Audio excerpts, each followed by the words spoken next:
और उपराष्ट्रपति चुनाव के नतीजों का ऐलान हो गया है। एनडीए उम्मीदवार सीपी राधाकृष्णन की जीत।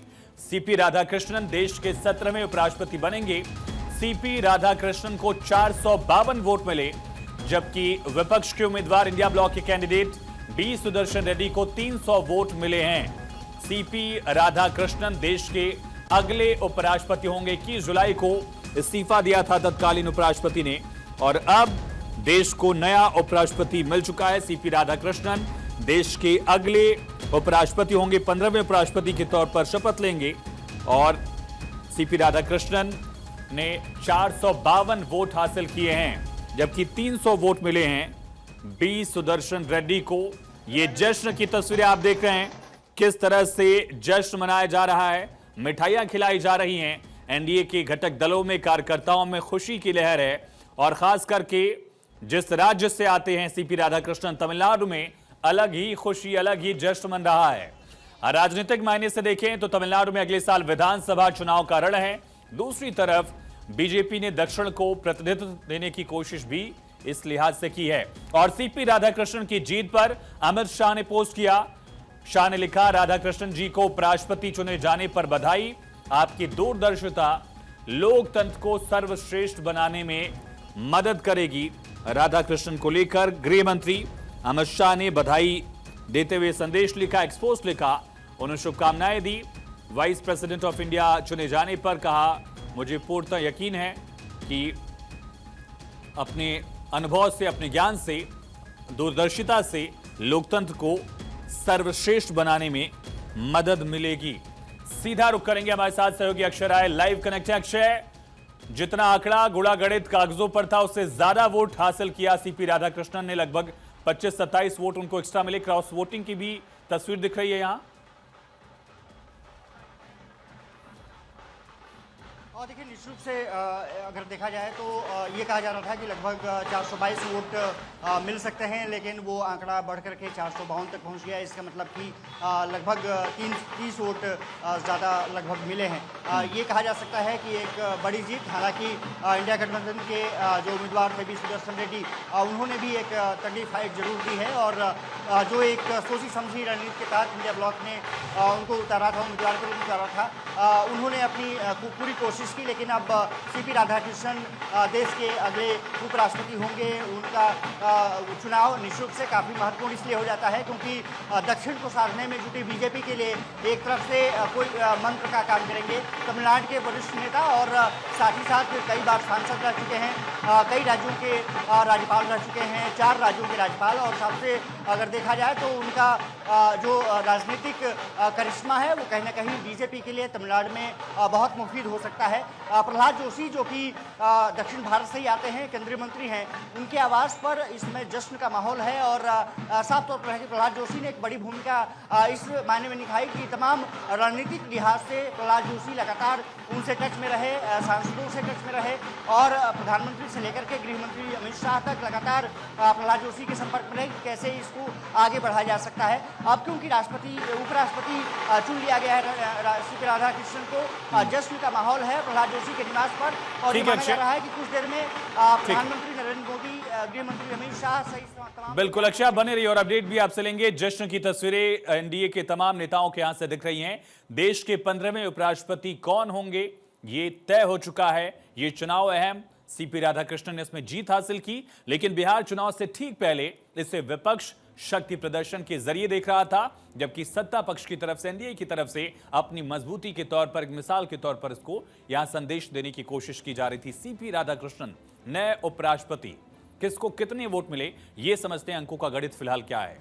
तय था सीपी राधाकृष्णन को लगभग 438 वोट मिल सकते हैं, जो गुणा गणित था। एनडीए के तमाम घटक दल हैं जिनका समर्थन लोकसभा, राज्यसभा में बीजेपी के पास है। उस आंकड़े को अगर आप जोड़े तो दिख रहा था कि 438 वोट जो है वो पाकर सीपी राधाकृष्णन आराम से ये चुनाव जीत जाएंगे, लेकिन उम्मीद से ज्यादा वोट मिले हैं। सीपी राधाकृष्णन को 452 वोट मिला है, ये सामने आया।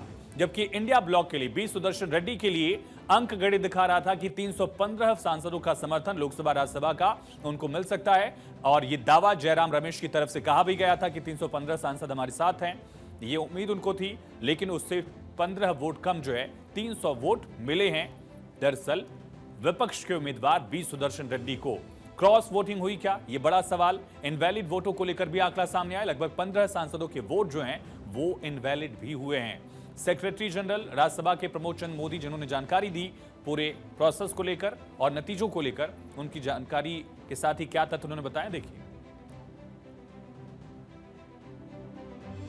तो उपराष्ट्रपति चुनाव में कितने वोट अवैध हुए इसके बारे में भी समझते हैं। दरअसल 15 वोट जो हैं वो इस बार भी इनवैलिड पाए गए। कुल 767 सांसदों ने वोट किया, 15 वोट इनवैलिड पाए गए, बचे 752 वोट, जिनमें से 452 वोट जो है वो सीपी राधाकृष्णन को और 300 वोट जो है वो बी सुदर्शन रेड्डी को मिला। पिछले बार के चुनाव में भी लगभग कमोबेश यही स्थिति थी अवैध वोटर की, इनवैलिड वोट्स की। 2022 में 780 कुल वोटर थे, जिनमें 15 वोट जो हैं वो इनवैलिड हुए थे। 2017 में 11 वोट इनवैलिड हुए थे। 2012 में 8 वोट, 2007 के चुनाव में 10 वोट इनवैलिड पाए गए थे, जबकि 2002 में भी 7 वोट इनवैलिड पाए गए थे। इनवैलिड चूंकि ये चुनाव जो है ये बैलेट पेपर से होता है और ऐसे में गलत तरीके से प्रायोरिटी ने डिसाइड करना, कई ऐसे फैक्टर्स होते हैं जिसकी वजह से चुनाव जो है उसमें वोट इनवैलिड हो जाता है।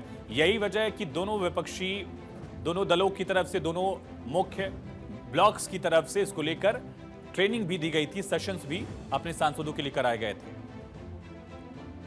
Shri Bucci Reddy Sudarshan Reddy has secured 300 first preference votes and Shri C.P. Radhakrishnan has secured 452 first preference votes. As the first preference votes secured by Shri C.P. Radhakrishnan was greater than the requisite quota, in pursuance of provisions contained in Section 11 of the Presidential and Vice Presidential Elections Act 1952, 31 of 1952, read with Rule 35 of the Presidential and Vice Presidential Election Rules 1974, I, P.C. Modi, the returning officer for the Vice Presidential Election 2025, hereby declare that Shri C.P. Radhakrishnan, Jal Bhushan, Raj Bhavan, Walkeshwar Road, Malabar Hill, Mumbai, has been duly elected to the office of Vice President of India.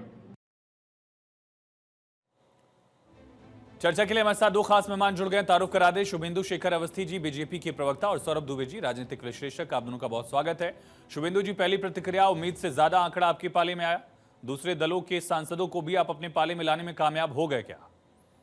देखिए, ये जो राष्ट्रपति और उपराष्ट्रपति का चुनाव होता है उसमें बहुत ज्यादा दलों की राजनीति नहीं होती है, और हमको लगता है कि जो 452 नंबर मिले हैं हमको, उसमें 14 और 15 सीटें ज़्यादा हैं, तो ये माना जा सकता है कि बाकी लोगों ने भी हमारे फेवर में वोट दिया होगा। स्पेशली मेरे को लगता है कि शिवसेना की ओर से जो उद्धव ठाकरे शिवसेना है उन्होंने शायद उसमें से कुछ वोटिंग की। सौरभ जी, 427 का आंकड़ा गुणा गणित में दिख रहा था एनडीए के पास, जो है 11 वाईएसआर वाले सांसदों को जोड़कर भी 438 तक ही आंकड़ा पहुंच रहा था। 14 सांसदों का एक्स्ट्रा वोट जो है वो एनडीए के उम्मीदवार राधाकृष्णन को मिला है, सुदर्शन की बजाय। ये क्या राजनीतिक संदेश देता है? बिहार चुनाव के ठीक पहले जो विपक्षी एकजुटता थी वो कहां गई? देखिए, मुझे लगता है कि 15 जो अंतरात्माओं की बात सुनने की बात कही जा रही थी, वो 15 लोगों ने अंतरात्मा की आवाज सुनी, और जिस क्रॉस वोटिंग का विपक्ष बार बार जिक्र कर रहा था वो क्रॉस वोटिंग हुई। अब वो जो विपक्ष के क्रॉस वोटिंग हुई वो निश्चित रूप से सत्ता पक्ष की ओर गया। तो मैं बार बार ये कहता हूँ कि भारतीय जनता पार्टी के पास पूर्ण बहुमत भी था, एनडीए के पास वो लगातार दिख रहा था कि राष्ट्रपति उपराष्ट्रपति के रूप में जो है वो उनकी जीत तय है, लेकिन बावजूद उसके जो लोकतांत्रिक प्रक्रियाएं हैं उसको बिना किसी जो है दिखावे के साथ बड़े ही अनुशासनात्मक तरीके से, संतुलित तरीके से प्रधानमंत्री, चूंकि सबसे पहला वोट प्रधानमंत्री ने आकर के किया, उसके बाद लाइन लगा करके तमाम मंत्रियों ने, जो सांसद हैं, उन्होंने आकर के जो वोटिंग की, उसके आधार पर स्पष्ट तौर पर ये दिखाई दे रहा था कि जो अति उत्साह है वो कहीं ना कहीं विपक्ष के अंदर दिखाई दे रहा था। अंतरात्मा की बात को लेकर के जो उनके कैंडिडेट ने कहा था इस बात को कि अंतरात्मा की आवाज एनडीए के सांसद सुनेंगे, वो उल्टा जो है वो इंडिया अलायंस के जो पार्टी के लोग हैं उन्होंने सुन ली और वो क्रॉस वोटिंग कर दिया। और मुझे मैं देखिए आप भी आश्वस्त थे, मैं भी आश्वस्त था और जो एनडीए है वो भी आश्वस्त था कि एक भारी अंतराल के साथ जो है वो उपराष्ट्रपति के रूप में राधा कृष्णन जी जो है वो चुने जाने, और वही हुआ। इसमें कोई बड़े आश्चर्य की बात नहीं थी। हाँ, वो एक जरूर ये बात है कि जो राहुल गांधी जी का हाव भाव था, जो जिस प्रकार से वो संसद के अंदर दिखाई दिए, वोटिंग करने का तरीका उनका, वो कहीं ना कहीं मुझे लगता है कि यह दर्शाता है कि आदरणीय राहुल गांधी जी जो लगातार जो है आत्मविश्वास से को लेकर के कहीं ज्यादा आत्मविश्वास की बात करने लगते हैं, वो स्पष्ट रूप से झलक करके आया। और जो एनडीए की जीत तय थी पहले से, वही स्पष्ट जो है रिजल्ट के दौरान दिखाई दी। और कुल मिलाकर के अगर सौरभ भाई, जो शुभेंदु जी दावा कर रहे हैं कि ये शिवसेना यूबीटी के सांसदों की क्रॉस वोटिंग हो सकती है, जैसा उन्होंने आकलन अपना लगाया, जो भी उन्होंने महसूस किया हो, ये जानकारी हो, ये बहुत बड़ा झटका क्या शिवसेना बीजेपी के साथ आ सकती है, ये संभावना है, या उद्धव ठाकरे का कंट्रोल एक बार फिर से अपनी पार्टी पर नहीं रहा, ये संकेत हो सकते हैं? हालांकि एक आकलन ही है जो बीजेपी दावा करी, शुभेंदु जी ने झुका उसके हिसाब से।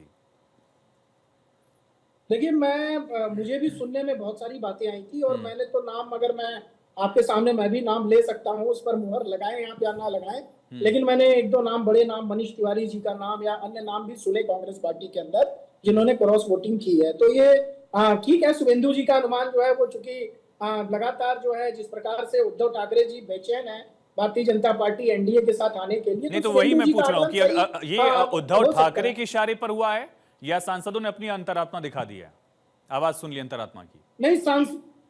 नहीं, सांसदों की उनकी अपनी अंतरात्मा की जो आवाज है वो उन्होंने स्पष्ट तौर पे सुनाई दी। और मैं कह सकता हूं कि इसमें कांग्रेस के कुछ बड़े नेता निश्चित तौर पर हैं जो जिन्होंने क्रॉस वोटिंग की है, और जो मैं बड़े नाम ले रहा हूं वो मुझे लगता है कि उन्होंने भी अपनी अंतरात्मा की आवाज सुनते हुए, जिस प्रकार से एक विपक्ष का चेहरा, चूंकि देखिए विपक्ष का जो तरफ से जो चेहरा था, उस पर तमाम सवाल जो है अमित शाह जी ने खड़े कर दिए थे, और तमाम सवाल जो है उनकी विपक्ष की पार्टियों के अंदर भी खड़े हो रहे थे।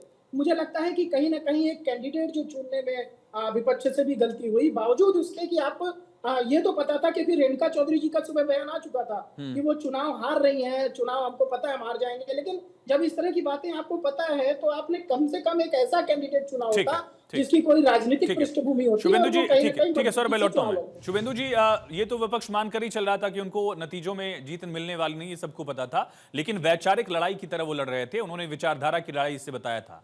विचारधारा के मामले में कितनी टक्कर मिली आपको? आंकड़े तो हम देख ही रहे हैं। देखिए, जब ये उप राष्ट्रपति के चुनाव की बात आई तो हमारे कुछ लोगों ने बात किया कि एक सहमति से उपराष्ट्रपति तय होना चाहिए। उस पर जब विपक्ष ने कहा कि नहीं, हम चुनाव लड़ेंगे, हम अपना कैंडिडेट उतारेंगे और हम जीतेंगे, तो हमको भी बड़ा उनके कॉन्फिडेंस पे जो अभी ये अति उत्साह कह रहे हैं, मेरे को लगता है कि वो राहुल गांधी जी का ओवर कॉन्फिडेंस था, जिसकी बेसिस पे वो आज उनकी जो बॉडी लैंग्वेज थी, उनकी जो बात करने का तरीका था, अभी शायद बाहर से आए हैं, ये जो वर्किंग है, आप देखो, हमने 2 दिन पहले एक किस तरीके से वोटिंग डालनी है इसका भी प्रयास किया था, उसकी पूरी ट्रेनिंग हुई थी और खुद मोदी जी ने उस ट्रेनिंग को अटेंड किया था। तो हम हर चुनाव को बहुत सीरियसली लेते हैं, हम ऐसे समय पर कहीं विदेश घूमने नहीं जाते हैं। और एक और चीज कहूंगा मैं कि वैसे ये तय था कि एनडीए का ही कैंडिडेट बनेगा, पर जिस तरीके से डिबेट्स में हमने देखा, बहुत सारे लोग चिल्ला रहे थे कि अंतरात्मा की आवाज आएगी और इस बार हम एनडीए के राष्ट्रपति नहीं बनने देंगे। तो उस दिन भी उन डिबेट्स में भी मैंने कहा है कि ऐसा आप लोग इसलिए कह रहे हैं कि आप डिबेट कर रहे हैं, जब आपको कहाँ से फिगर मिलेगा, कौन सी लोग दे देंगे, किन पार्टियों को आप तोड़ पाओगे, या एनडीए का कौन सा तबका आपको सपोर्ट करेगा, उसका जवाब नहीं था, किसी भी प्रवक्ता के पास नहीं था। तो हमको ऐसा लगता है कि खाली डिबेट करते समय या एक मीडिया में जवाब देते समय उनका कॉन्फिडेंस था, पर कोई अंदर की कोई तैयारी नहीं। ठीक है शुभेंदु जी, लेकिन ये उद्धव ठाकरे भी आप लोगों के साथ हैं, उनके सांसद ही अंतरात्मा की आवाज पर आगे बढ़ गए? देखिए, ये तो किसी को नहीं मालूम है कि क्या किसने किसको वोट दिया। ये तो मैं अपनी जो मेरी राजनीतिक समझ, मेरी व्यक्तिगत राजनीतिक समझ है, तो हमको लगता है कि ये कौन लोग हो सकते हैं। बाकी तो समय बताएगा और क्या क्या आगे के जो कुछ घटनाएं होंगी, घटेंगी, तो उससे और पता चलेगा, मतलब कंफर्म होगा। पर एक मोटा मोटा मेरे को लगता है कि कहीं ना ये भी कहीं आपने राजनीतिक समझ से बताया, आप पत्रिका देख के बताएं आपने कि घटनाएं घटने वाली हैं? अब देखिए, ऐसा तो मैं कोई एस्ट्रोलॉजर नहीं हूँ, पर पिछले कुछ दिनों से जिस तरीके का फीलर आ रहा है, जिस तरीके की बातें हो रही हैं, जिस तरीके का मुंबई और महाराष्ट्र का एटमॉस्फेयर है, तो हमको लगता है कि कुछ आने वाले समय पे कुछ और चीजें होने वाली हैं। ठीक है, बने रहेगा आप दोनों। अक्षय, प्रहलाद जोशी केंद्रीय मंत्री के घर के पास मौजूद हैं, वहां जश्न की तस्वीरें नजर आ रही थी। अक्षय, किस तरह से वहां जश्न मन रहा है?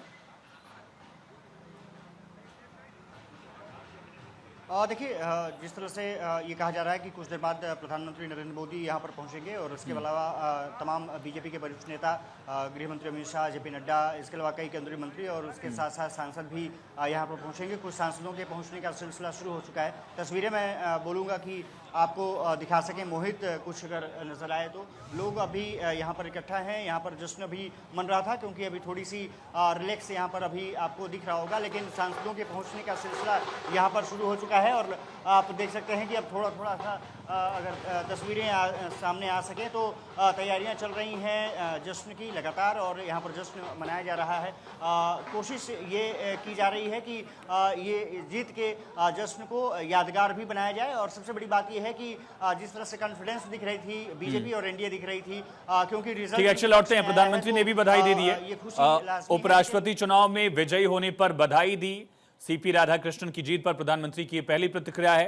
पीएम मोदी ने पोस्ट किया, इससे पहले गृह मंत्री अमित शाह का पोस्ट सामने आया था। सीएम योगी आदित्यनाथ ने भी पोस्ट कर बधाई दी और उपराष्ट्रपति चुनाव में विजयी होने पर बधाई। सीपी राधाकृष्णन की जीत पर प्रधानमंत्री नरेंद्र मोदी का यह बधाई संदेश आ गया है। पीएम खुद आज वोट कास्ट करने पहुंचे, सेशन में भी पहुंचे थे जब नए सांसदों को बताया जा रहा था कि आखिर बैलेट पर वोट किस हिसाब से करना, इनवैलिड ना हो जाए, सिखाया जा रहा था। उस वक्त भी प्रधानमंत्री अंतिम पंक्ति में बैठकर इस चीजों को देख समझ रहे थे।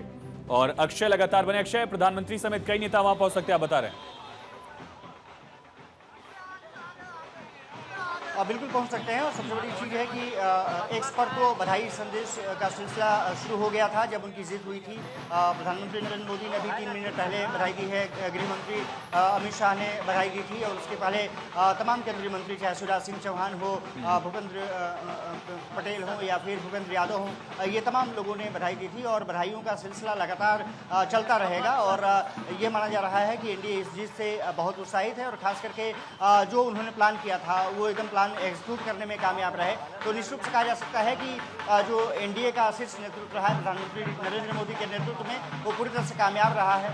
पहली बार इस तरह से देखा गया कि तैयारियां देखी गई, दूसरी तरफ वर्कशॉप किया गया, मैन टू मैन मार्किंग की गई और यही इसीलिए नतीजा रहा कि जो वोट की उम्मीद थी उससे ज़्यादा वोट पाए गए। ये माना जा रहा है कि प्रधानमंत्री नरेंद्र मोदी लगभग पौने घंटे के आसपास, एक घंटे के आसपास प्रहलाद जोशी के घर पहुंचेंगे और यहाँ पर मिल करके सीपी राधाकृष्णन को बधाई दी जाएगी। तमाम यहाँ सांसद पहुंच रहे हैं और एक बार फिर से तस्वीरें थोड़ा सा मैं आपको दिखा देता हूँ। मोहित से कहूँगा, देखिए आप यहाँ पर जश्न का माहौल जो है वो लगातार जारी है। ये माना जा रहा है कि जब तक गाड़ियाँ यहाँ पर अभी चल रही हैं तब तक तो प्रधानमंत्री नहीं पहुँचेंगे, लेकिन ये जो ही ये रूट लगेगा ये माना जा रहा है कि लगभग 9 बजे के आसपास प्रधानमंत्री यहाँ पर पहुँच सकते हैं। उससे पहले गृह मंत्री अमित शाह और जेपी नड्डा जैसे केंद्रीय मंत्री यहाँ पर पहुँच जाएंगे। सांसदों के पहुँचने का सिलसिला जरूर शुरू हो चुका है। तो कहा जा सकता है कि जो एग्जीक्यूशन रही है, जो प्लानिंग रही है वो पूरी तरह से कामयाब रही है और निश्चित रूप से कह सकते हैं कि दक्षिण में एक चेहरा दे दिया है लगभग बीजेपी ने, ताकि जो अगले साल चुनाव है उसमें भी उसका फायदा उठाया जा सके। जिस तरह से बीजेपी बिल्कुल ट्रेडिशनल डांस से लेकर हर पहलू को अब यहाँ मैसेज दिखाने बताने की कोशिश की जा रही है, जैसा अक्षय आपने भी समझाया। के शर्मा जी नेता कांग्रेस पार्टी से हमारे साथ जुड़ चुके हैं। के शर्मा जी, कहाँ चूक गई कांग्रेस पार्टी और आखिर 14 वोट से ज्यादा जो है, 14 क्या लगभग ये 25-27 का आंकड़ा भी फिलहाल दिख रहा है, क्लियर हो जाएगा कुछ ही वक्त में, ये क्रॉस वोटिंग कैसे हो गई? आखिर कहाँ अंतरात्मा की आवाज आप एनडीए से टूटने की उम्मीद कर रहे थे? देखिए, सत्ता हमेशा पावरफुल रहा है। सत्ता जो भी जिसके पास सत्ता रही है, जिसके पास पावर रहा है, उसने पावर का हमेशा मिसयूज किया। ये जो चुनाव जो था, बेसिकली चुनाव जीतने के लिए चुनाव नहीं था, ये सांकेतिक चुनाव था कि एनडीए इस कदर जिसका जो ग्राफ है वो धीरे धीरे वो गिर रही है, और एनडीए का जो ग्राफ जो गिरने की ये बता रहा है कि कहीं ना कहीं हर जो ऊंचाई जो छूता है उसका एक पतन होता है, और ये पतन का सिलसिला जारी है। सर लेकिन ग्राफ तो एनडीए ने बढ़ा लिया, हमने कैलकुलेट किया था लगभग 427 वोट का, एनडीए के जितने घटक दल हैं सबको जोड़ डाल के 11 वोट वाईएसआर का भी हमने जोड़ दिया, 438 हुआ, उसके बाद भी 14 वोट एक्स्ट्रा मिल गए एनडीए को। तो ये कैसे ग्राफ गिरा? नारा लगाए थे, 400 पार का नारा लगाए थे, वो 400 पार का नारा भी फ्लॉप हुआ। और जिस तरह से एनडीए का प्रचंड जो अभी जिस तरह से ग्राफ ऊंचा हुआ था, आप उसको मत देखिए। सत्ता में जब सरकार जब होती है तो जितने छोटे छोटे पार्टियां हैं, चलिए इस पर विपक्ष को एनालाइज करना होगा, एनालिसिस करना होगा कि आखिर कहां कमजोरी रहेगी। बहुत शुक्रिया।